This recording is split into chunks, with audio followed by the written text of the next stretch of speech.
It's been fun.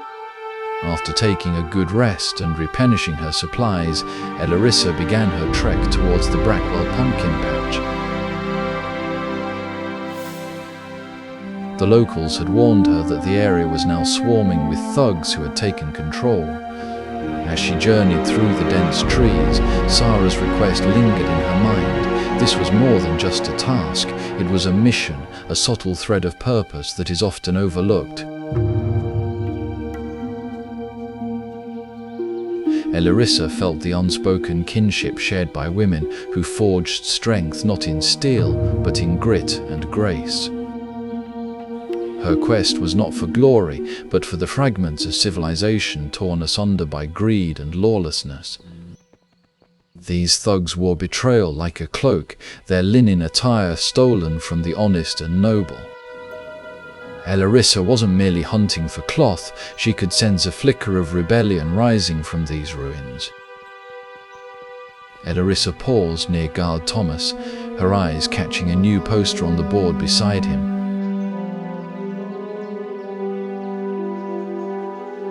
The parchment, curled and weathered by time, declared, by decree of the Stormwind Army, a bounty has been placed on the head of James Clark.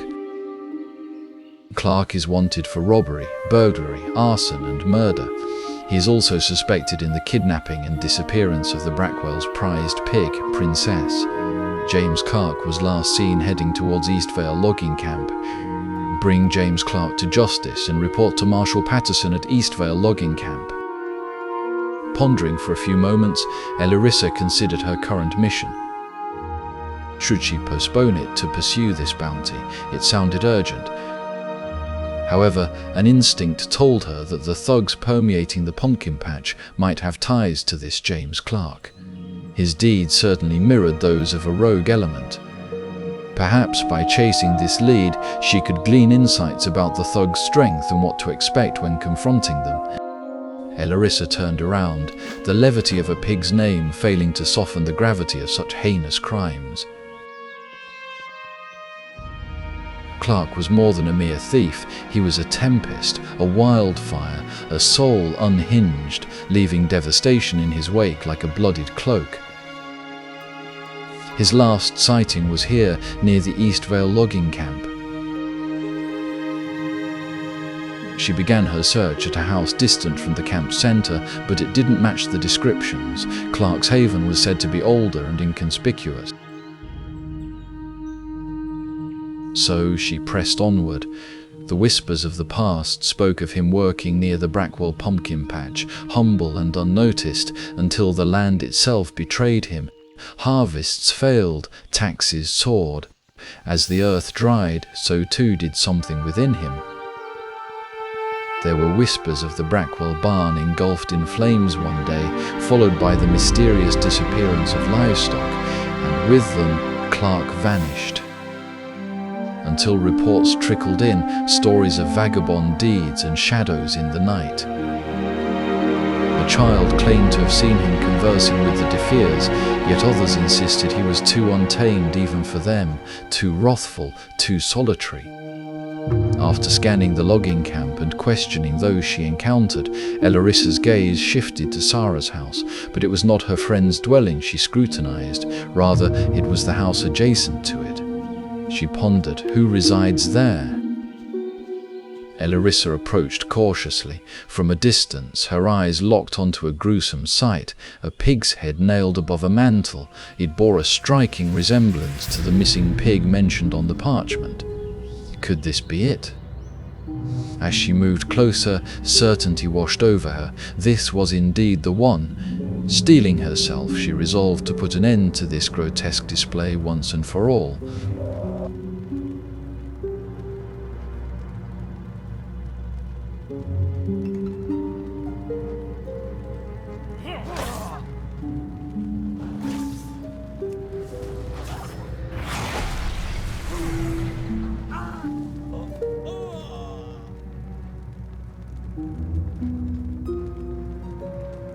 Upon defeating James, Eliryssa discovered another parchment clutched in his hand. He had been studying it when she struck.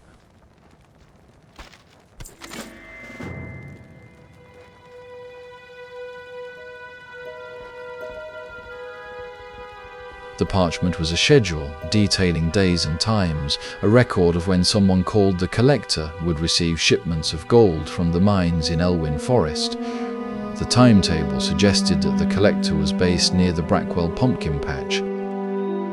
Eliryssa reflected on her earlier decision. Dealing with James first had indeed been wise. This crucial piece of information could change everything.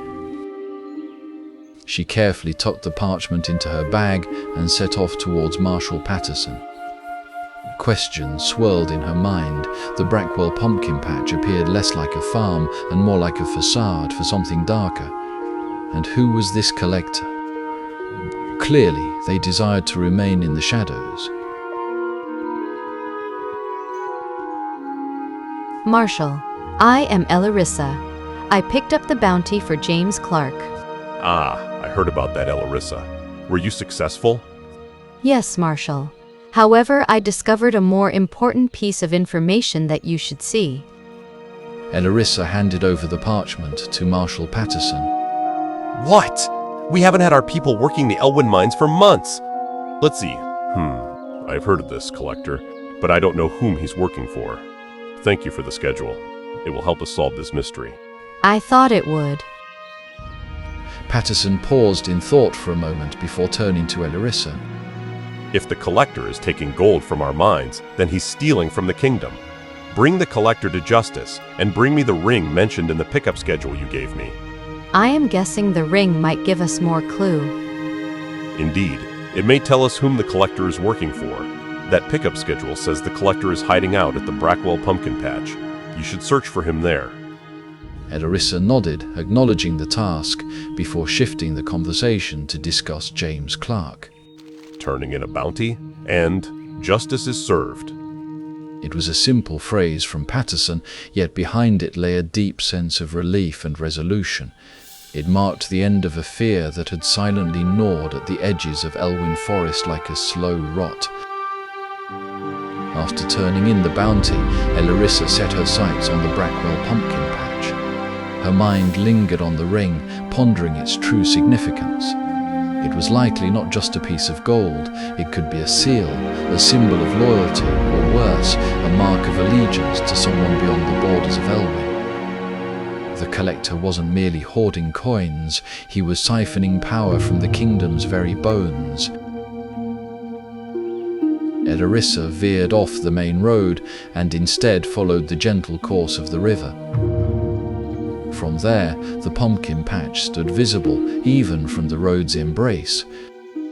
As she approached the patch, the scent of damp hay and overripe fruits enveloped Eliryssa.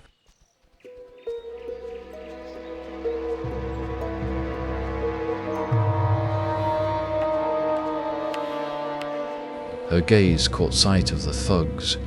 They didn't seem like mere hired muscle, they felt like the very roots entrenched in this corner of the land.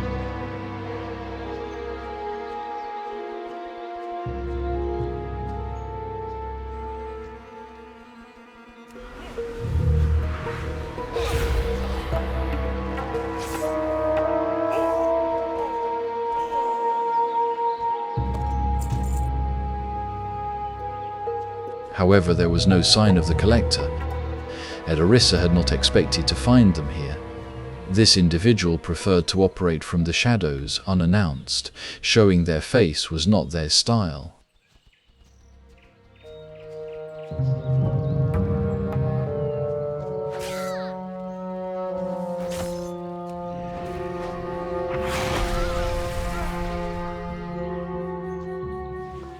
Eliryssa needed to gather the linens, and she was certain the thugs would have some.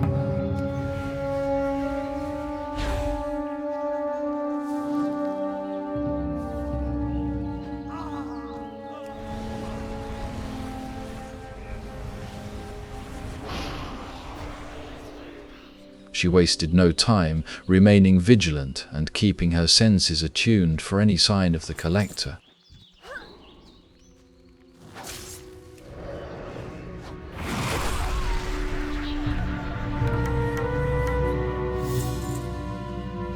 The nearby hut was bustling with activity. Eliryssa recognized the three figures inside: Morgan, Surena Caldon, and Erlan Drudgemoor. Surena was renowned within Dalaran's arcane circles, known for both her beauty and her cold demeanor. She had turned her considerable magical talents to binding others to ruins. Erlan, in stark contrast, found himself in this place due to his insatiable greed. Once a vigilant city guard, he had become a traitor, entangled with thieves and the corrupt. He abandoned his loyalty to Stormwind when the light of duty no longer satisfied him, choosing instead to indulge in Morgan's tempting promises. Eliryssa did not hesitate. She called upon her demon for assistance. As the trio focused on the creature, Eliryssa unleashed her magic from afar, paying no mind to Surena's hissing protests. After a determined effort, Eliryssa subdued the gang. She then collected the ring, its heaviness transcending physical weight and laden with secrets. It was indeed a sigil, and the truth about this ring was something she never expected to uncover. Did you find the collector? Did you discover whom he's working for? I did find him. However, I still don't know who he was working for. I got the ring, though. You found him! Well done, Eliryssa. He won't be collecting from the Elwynn mines again. And this ring you found is interesting. It's a membership ring for the old Stonemasons Guild in Stormwind. I haven't seen one of these in years, since back in the days when the Defias Brotherhood used to infest this land. Morgan wasn't just a greedy thief. He was a thread spun from the torn cloth of the Stonemasons' rebellion, a remnant of those cast aside when Stormwind refused to pay its builders. He was a child of the same broken promise that birthed the Defias Brotherhood. I'm running low on linen, Eliryssa. Do you have any for me? I sure do. These are nice scraps, if a little rough. Here you go. Thank you so much, Sara. From the basket of thread and warmth, she draws forth gifts, not of gold, but of craft. There is still softness in between fire and blade. Eliryssa took the flight from the logging camp to Goldshire.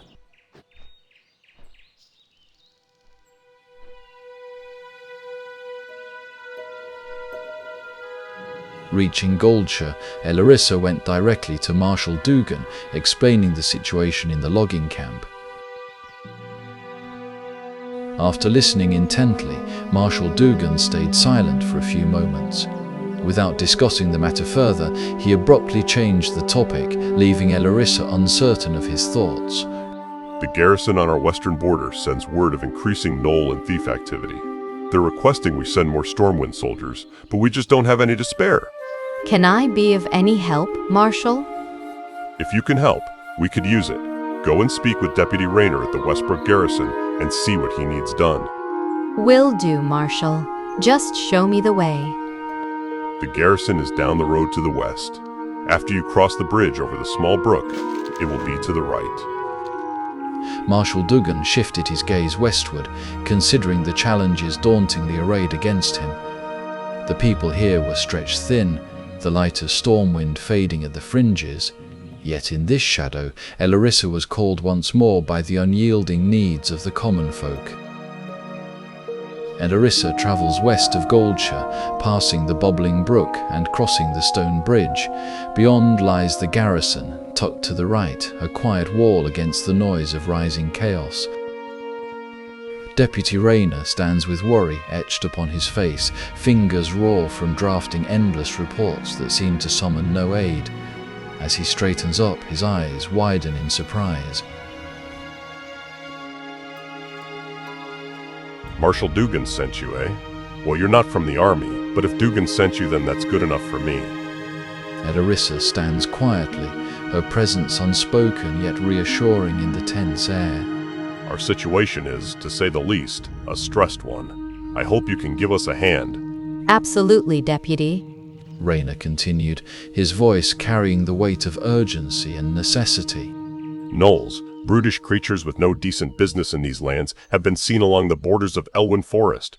A large pack of them, many more than we can handle alone, have infested the woods south of the guard tower yonder. Another group has infested the areas near Stonecairn Lake to the east. My God, you have a serious problem in your hand, Deputy. Rayner remained silent for a few minutes. He has seen too much, fought too long, and now these creatures have grown bold. The Stormwind Army will commend whomever helps kill them. Bring me their painted gnoll armbands as proof of your deed. Of course. Eliryssa finished her conversation and turned. Only then did she notice the poster on the other side of the entrance.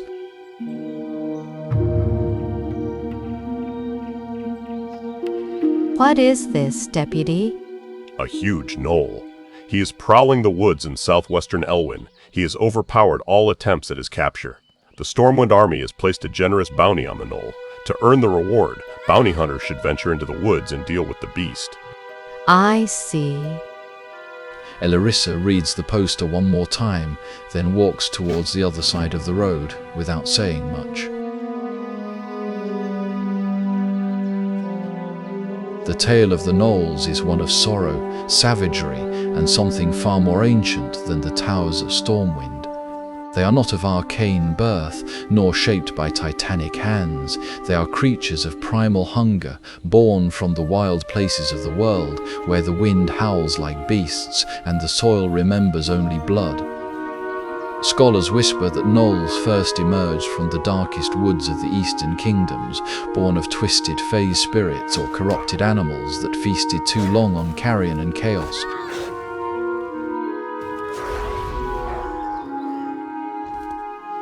Once scattered, fighting among themselves for scraps and territory, they were little more than pests. But something changed, perhaps Hogger, perhaps something older. Now they move in unison. They carry painted armbands and they are organized.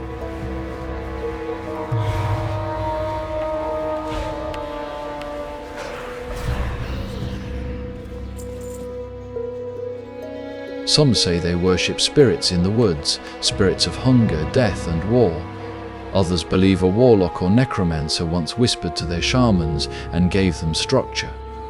But whatever the truth, their invasion is deliberate. They do not want to coexist.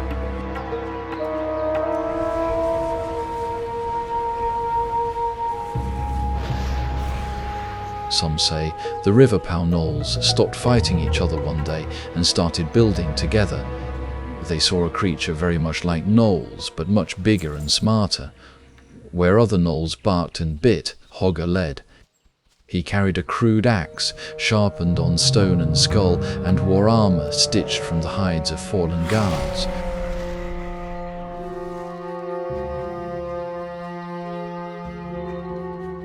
Stormwind sent men to deal with Hogger, trained swordsmen, battle mages, even elite scouts. Some never returned. Those who did would not talk.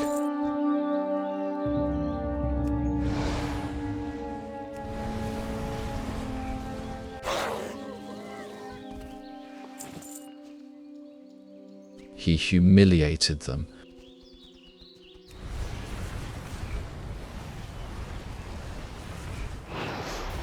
It is said that Marshal Duggan himself once tried to confront Hogger and failed.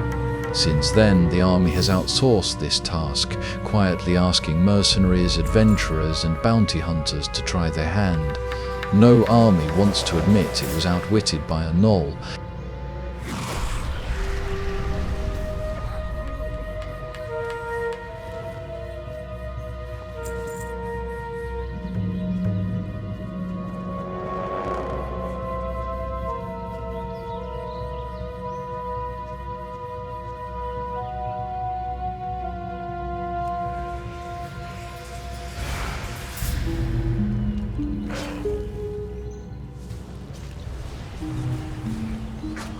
The encounter with him was not that great.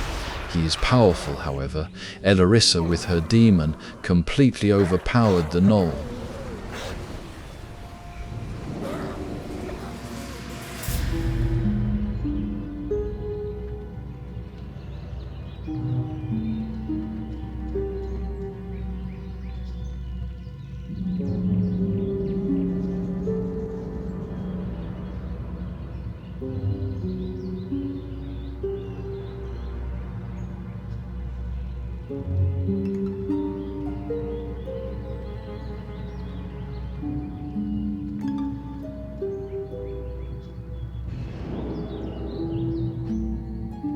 General Hammond Clay took the Hogger.